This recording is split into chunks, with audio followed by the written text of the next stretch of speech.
Ah ouais, pas de souci, on est ensemble.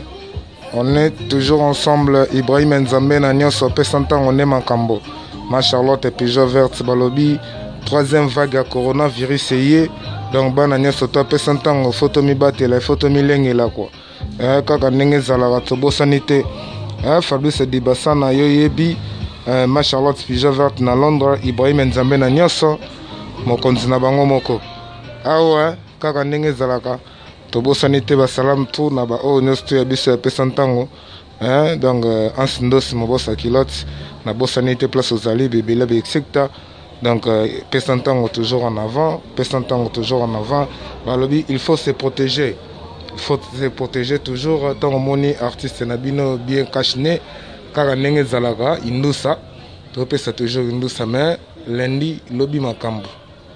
Lobi Makambu, Ibrahim Nzambe na nyonso, lundi, chaque vendredi, chaque lundi, Makambu. Donc, toujours ensemble. Merci beaucoup. Check.